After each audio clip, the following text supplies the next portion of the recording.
Halo, selamat pagi semuanya. Om Swastiastu. Apa kabar? Semoga semua dalam kondisi sehat ya. Bertemu lagi dengan Ibu di mata kuliah kita di semester 2 ini, yaitu tentang konsep dasar keperawatan 2. Ya, pada pertemuan ini Ibu akan menjelaskan topik kita di pertemuan ke-6, yaitu tentang diagnosa keperawatan, di mana diagnosa keperawatan ini adalah tahapan kedua dari proses asuhan keperawatan. Kemarin kalian sudah mempelajari tentang bagaimana konsep dasar dari asuhan keperawatan itu sendiri, kemudian sudah mempelajari juga tentang bagaimana cara melakukan pengkajian dan dokumentasi dari pengkajian. Sudah semua kan ya? Dan Ibu harapkan kan sudah memahami tahap pengkajian itu sebagai tahap pertama dari proses keperawatan. Selanjutnya, tidak kalah pentingnya juga, tahap selanjutnya ini adalah tentang bagaimana cara kalian bisa menegakkan diagnosa keperawatan, ya, di mana kita di sini menggunakan Nanda sebagai buku acuan untuk menegakkan diagnosa keperawatan. Tapi sebenarnya kalian boleh saja menggunakan sumber lain seperti misalkan yang sekarang berkembang adalah SDKI ya yang dikeluarkan oleh PPNI. Boleh saja ya kalau kalian mau menambah wawasan terus beli bukunya juga dari SDKI karena tidak berbeda jauh di mana SDKI itu menggunakan beberapa sumber referensi yaitu dari Nanda juga kemudian dari Karpen itu juga ada ya jadi tidak masalah yang terpenting pada penegakan diagnosa keperawatan ini kalian bisa memahami bagaimana cara menegakkan diagnosa keperawatan ya. Dan yang terpenting kalian harus bisa membedakan diagnosis medis dengan diagnosis keperawatan itu berbeda ya. Jadi jangan sampai kalian jadi bercampur gitu ya mikirnya nanti menegakkan masalah pasien itu dari diagnosis medis.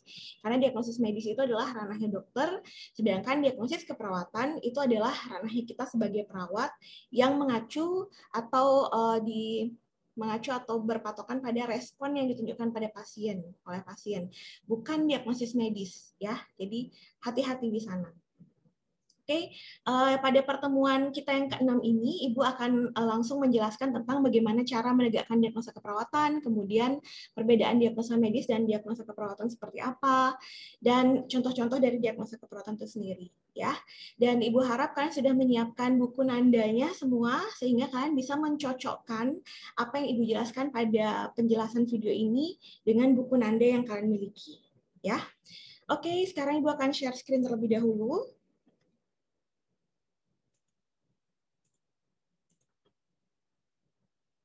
Oke, ini dia, sudah terlihat ya.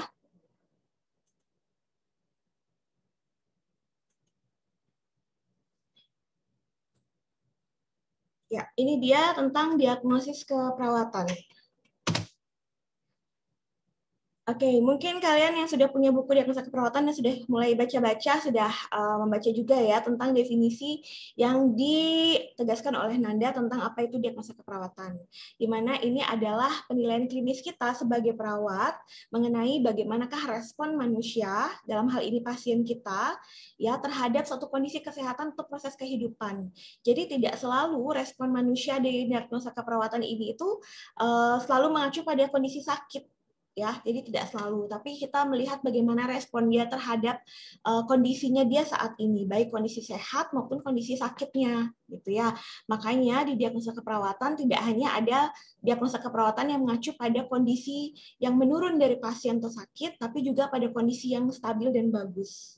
Ya, jadi itu yang kalian harus ingat. Jadi Bu garis bawahi bahwa diagnosa keperawatan itu mengacu pada respon manusia, ya.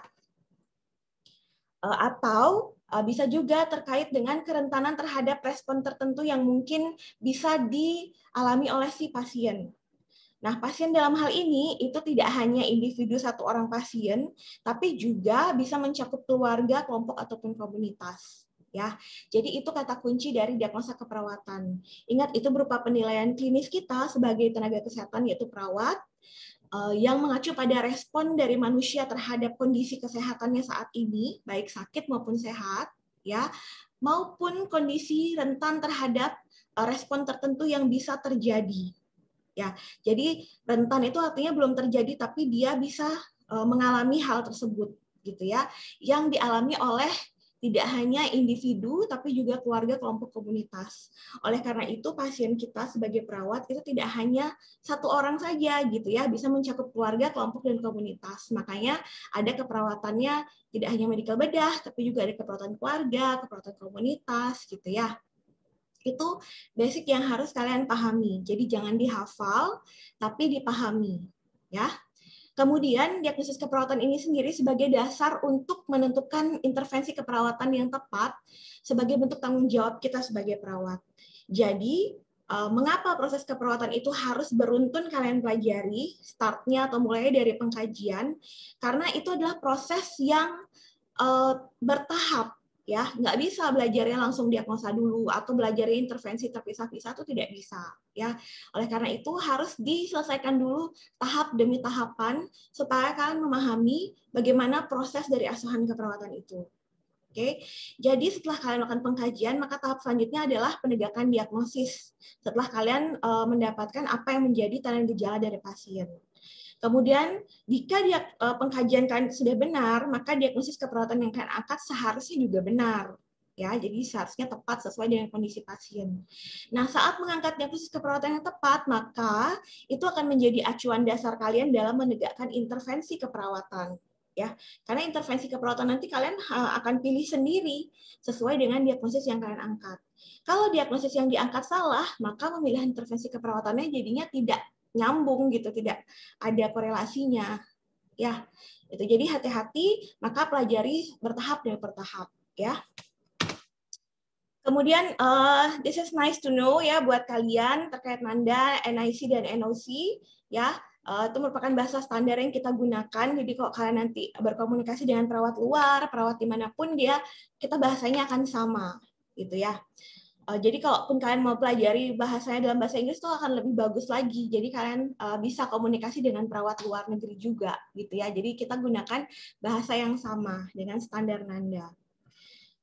Kemudian penegakan diagnosis Nanda itu sendiri dikembangkannya tidak main-main ya, tapi berdasarkan penelitian-penelitian, riset-riset dan studi kasus yang ada sehingga tersusunlah Nanda ini. Kemudian, oke, ini dia langkah kita dalam menyusun diagnosa, ya. Di mana dalam menyusun diagnosa itu kalian harus dimulai dari pengkajian yang benar, ya. Seperti tadi sudah Ibu sampaikan, kalian sudah mempelajarinya baik melalui pengkajian pemeriksaan fisik, ya, PF, pemeriksaan diagnostik, ataupun anamnesa. Anamnesa tuh kalian tanya-tanya ya dengan mengumpulkan data subjektif. Jadi pengkajian itu sangat penting sebagai starting point kalian dalam nanti merumuskan diagnosa. Kemudian tahap selanjutnya adalah mengidentifikasi tanda dan gejala. Jadi setelah kalian melakukan pengkajian yang komprehensif itu di dokumentasi pengkajian kalian, selanjutnya kalian harus identifikasi tanda dan gejala yang mengarah pada salah satu diagnosa keperawatan. Gitu ya. Jadi kalian akan menyesuaikannya dengan batasan karakteristik dari masalah yang akan kalian angkat. Misalkan kalian kan belajar kemarin tentang Virginia Henderson ya yang terkait dengan 14 dasar kebutuhan manusia atau pola fungsi Gordon. Jadi disesuaikan ya dengan teori yang digunakan pada tahap pengkajian yang kemarin diajarkan oleh dosen pengajar. Nah, di sana kan klasifikasikan nih misalkan terkait respirasinya nih, masalahnya di sistem respirasinya. Oh, tentang oksigenasi. Apa masalahnya pasien ini mungkin sesak, kemudian ada batuk tapi tidak bisa mengeluarkan sekret gitu misalkan. Oh, ini masalahnya terkait dengan pernafasan. Saya akan karakteristikkan, saya akan kelompokkan dan identifikasi tanda gejalanya dan masalahnya itu terkait apa ini? Oh, ini domain masalahnya terkait dengan jalan nafas nih gitu. Jadi kalian dikelompokkan simptom dan simptom-simptom atau tanda gejala yang mengarah pada masalah airway-nya atau jalan nafasnya gitu ya. Jadi itu. Jadi lakukan lu pengkajian sebagai screening awal semuanya, kemudian baru diklasifikasikan mau mengangkat masalahnya di mana dengan menyesuaikan batasan karakteristiknya supaya nyambung dengan masalah yang akan kalian angkat. Ya.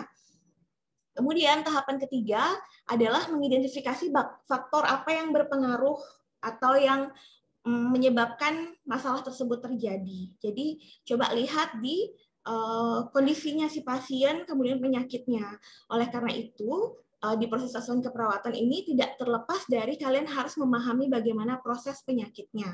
Ya, oleh karena itu nanti kalian biasanya akan mempelajari tentang belajar membuat laporan pendahuluan gitu ya. Laporan pendahuluan itu berupa konsep dasar penyakit. Artinya sebelum kalian menyusun asuhan keperawatan, kalian harus memahami penyakit apa yang sebenarnya sekarang diderita oleh si pasien, sehingga kalian tahu bagaimana web of caution-nya atau pathway-nya sampai terjadi respon yang ditunjukkan oleh pasien. Seperti tadi, responnya pasiennya batuk tapi tidak bisa mengeluarkan dahak, kemudian dia merasa sesak gitu ya. Apa yang menyebabkan hal itu terjadi dari proses penyakitnya, itu kalian harus pahami dari konsep dasar penyakitnya pasien. Misalkan pasiennya dengan asma, oh kita saat pengkajian lihat dia ada alergi terhadap dingin gitu, oh terpapar alergen dia nih, makanya terjadi kondisi sesak itu karena respon dari tubuhnya dia, sehingga menimbulkan sekret dan terjadi vasokonstriksi pada pada saluran nafasnya gitu ya, vasokonstriksi jadi menyempit sehingga muncullah respon sesak nafas tersebut gitu. Jadi kalian harus tahu oh ini ternyata penyebabnya. Jadi masalahnya ketidakefektifan bersihan jalan nafas berhubungan dengan penyempitan jalan nafas gitu. Jadinya kalian lihat nanti related factor-nya atau etiologinya di Nanda ya. Jadi nanti ada banyak tuh pilihannya di Nanda, tapi kalian pilih salah satu yang memang terkait dengan kondisinya pasien. Ya. Kemudian yang keempat adalah mengkombinasikan beberapa hal di atas menjadi satu kesatuan yang disebut dengan diagnosa keperawatan. Jadi barulah kalian kombinasi jadi problem etiologi simptom. Ya. Ini langkah menyusun diagnosanya, ya klasifikasi data, kemudian pilih domainnya apa, tentukan problem dan etiologinya. Jadi ini ringkas yang tadi Ibu jelaskan, kemudian barulah susun diagnosanya problem etiologi simptom ya. PES itu problem, etiologi dan simptom. Barulah setelah semua diagnosa didapatkan, kalian prioritaskan yang mana menjadi diagnosa keperawatan prioritas ya. Kemudian ini dia diagnosis keperawatan, dimulai dari analisis dan sintesis, kemudian tentukan keputusan klinik kalian pada kondisi pasien kalian, apakah dia aktual ataupun potensial, barulah selanjutnya setelah diagnosanya ditegakkan, baru kalian jadikan itu sebagai dasar memilih intervensi. Ya.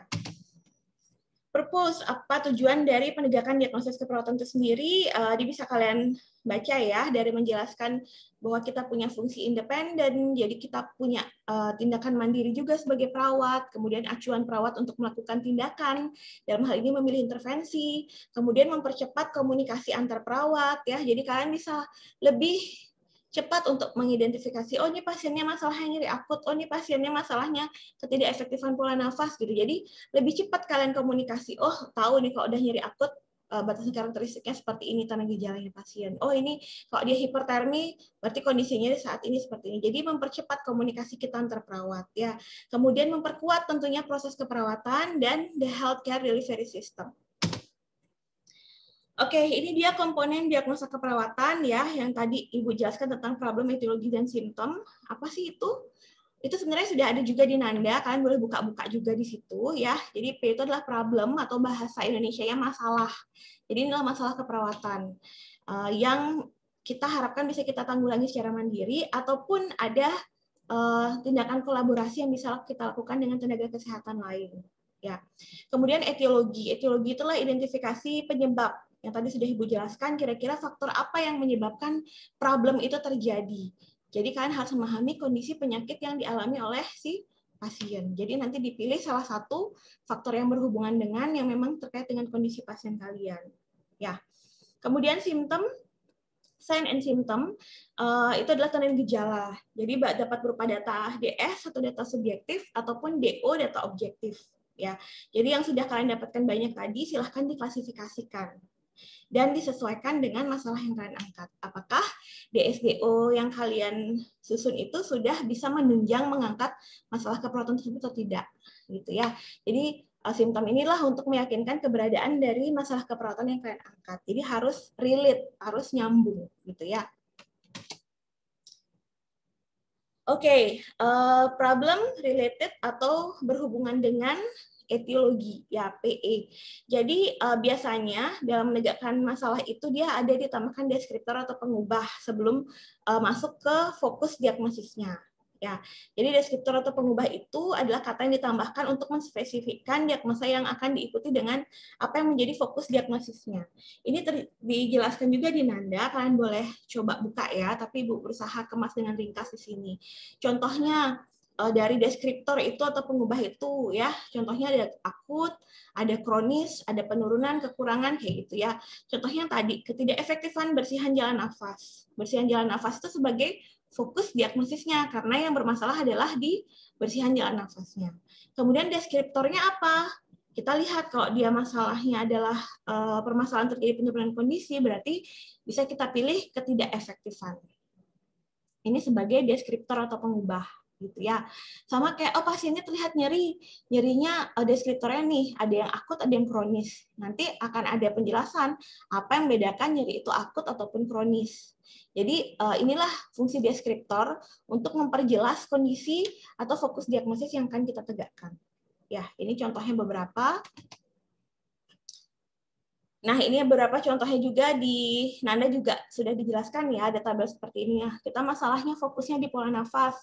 Deskriptornya apa? Ketidakefektifan. Kemudian kerusakan integritas kulit, deskriptornya resiko. Ya, volume cairan masalahnya terjadi penurunan, maka deskriptornya defisiensi.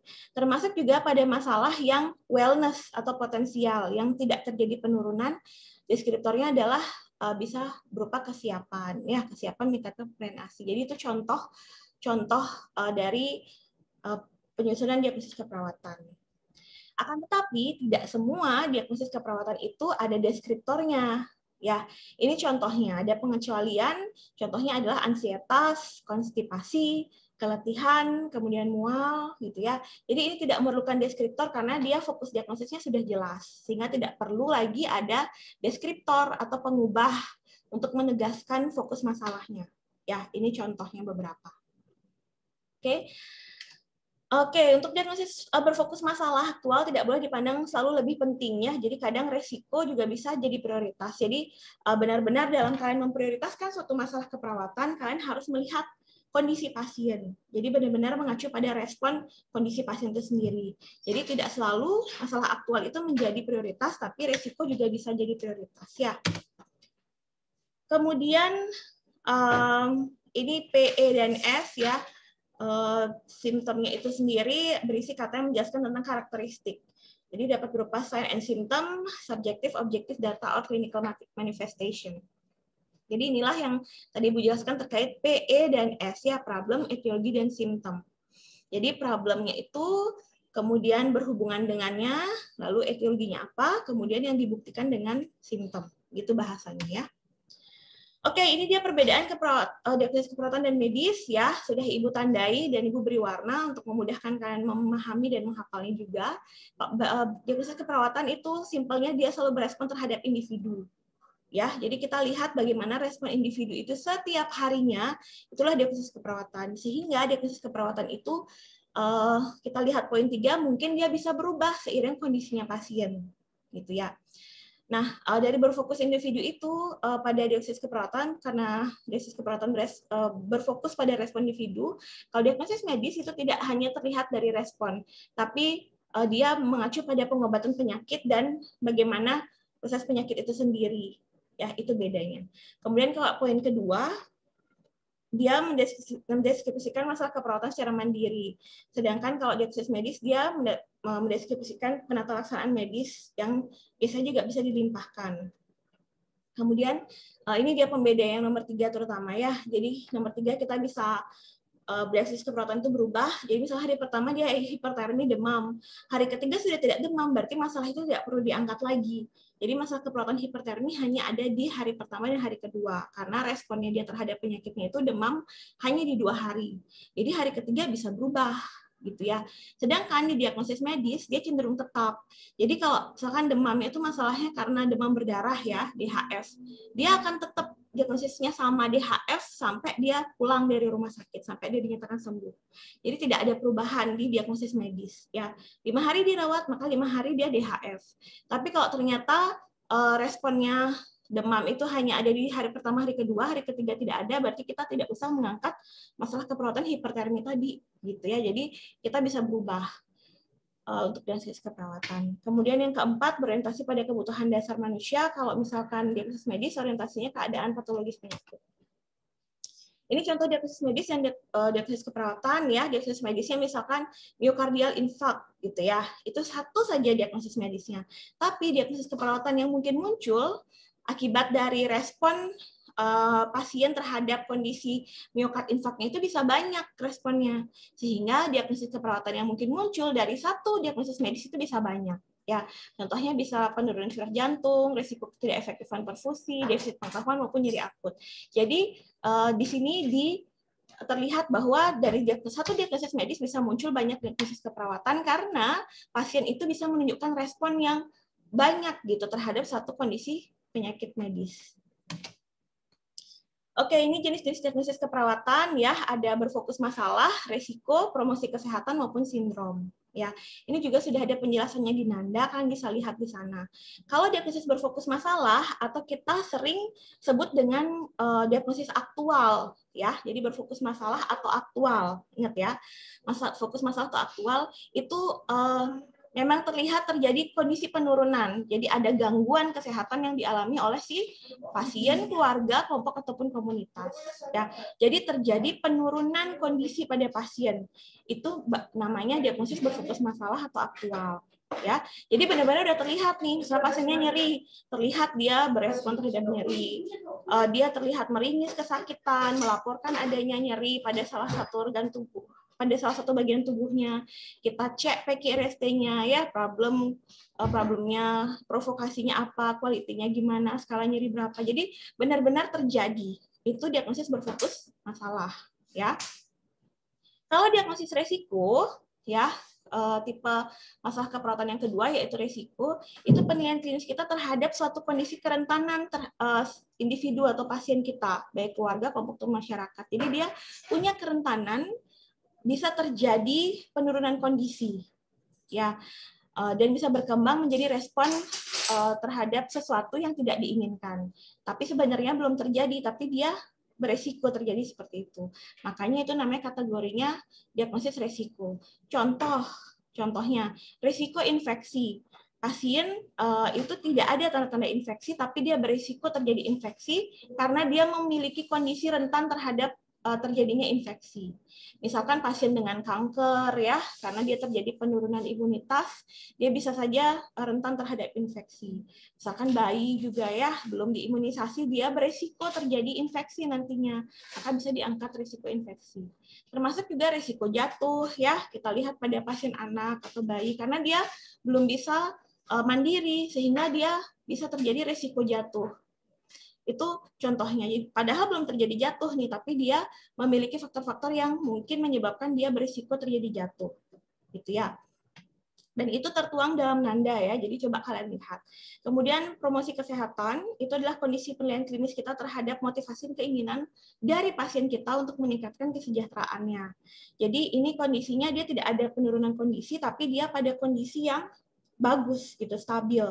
Misalkan seorang ibu yang baru melahirkan, dia bersemangat nih untuk menyusui bayinya. Jadi kita bisa angkat kesiapan meningkatkan pemberian ASI. Gitu. Jadi karena dia sudah bagus nih responnya dia gitu, ASI-nya sudah bagus dan dia siap memberikan ASI, padahal tidak terjadi penurunan kondisi gitu ya. Itu contoh diagnosis promosi kesehatan. Kemudian yang terakhir adalah sindrom, itu baru kelompok dari beberapa diagnosis keperawatan dan ini agak jarang sih kita angkat ya. Biasanya pasien-pasien yang sangat kompleks baru diangkat sindrom masalahnya. Oke, ini sudah Ibu jelaskan tadi ya, jadi kalian bisa baca di sini problem etiologi simptom terkait dengan diagnosis keperawatan berfokus masalah. Ya ini sebagai salah satu penandanya, jadi simptomnya minimal 80% kriteria atau batas karakteristiknya ada, maka kalian bisa angkat masalah aktual ini. Oke, ini juga ya untuk diagnosis resiko.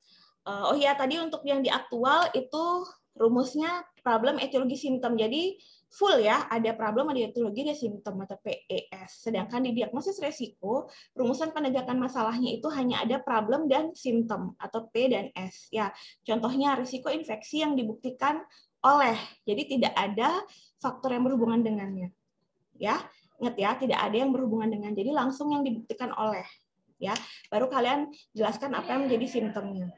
Kemudian begitu juga pada diagnosis kategori promosi kesehatan, juga problem dan simptom saja. Ya, contohnya kesiapan meningkatkan perawatan diri yang dibuktikan oleh. Jadi tidak ada faktor yang berhubungan dengan. Oke, jadi cukup PS dan PS. Jadi hanya kategori diagnosis keperawatan aktual atau yang berfokus masalah saja yang lengkap dengan P, E, dan S. Gitu ya. Kalau sindrom, dia cukup problem saja tanpa ada E, tanpa ada S, karena dia kumpulan dari beberapa diagnosa. Ini bisa kalian baca ya, bagaimana memprioritaskan diagnosis keperawatan. Seperti yang tadi sudah Ibu sampaikan, tidak selalu hanya masalah aktual yang jadi prioritas, tapi kita bisa prioritaskan diagnosis yang berisiko tinggi terlebih dahulu. Jadi, contohnya risiko jatuh, dia sangat berisiko ini terjadi jatuh, itu bisa kalian prioritaskan supaya pasien tidak jatuh pada kondisi yang lebih parah ya. Bayangkan kalau pasien dia sakit kemudian dia jatuh, itu kan akan berisiko gitu. Jadi lihat kondisinya pasien lagi. Jadi ini sifatnya situasional ya. Dan nanti dalam pelaksanaannya diharapkan kalian bisa menegakkan minimal ada 3 diagnosa keperawatan ya. Dalam proses pembelajaran tentunya ya, tapi kalau udah bekerja nanti disesuaikan dengan kondisinya pasien. Ini contoh format analisis data ya. Nanti kalian akan belajar untuk menegakkan ya, tulis tanggal jamnya, data penunjangnya apa, etiologi dan masalahnya apa. Oke, sekian dari Ibu, pemaparan materi dari Ibu untuk pertemuan kita yang ke-6. Semoga bisa dipahami ya. Untuk penjelasan selanjutnya di pertemuan ke-7 kalian bisa simak video penjelasan Ibu pada pertemuan ke-7 ya. Semoga bisa dipahami. Kalau ada hal-hal yang ditanyakan nanti kita bisa lanjutkan di sesi diskusi atau di kolom komentar di bawah ya. Terima kasih perhatiannya. Mohon maaf kalau ada hal yang kurang berkenan. Semoga bermanfaat dan sampai jumpa pada pertemuan selanjutnya. Selamat pagi. Om Santi Santi Santi Om.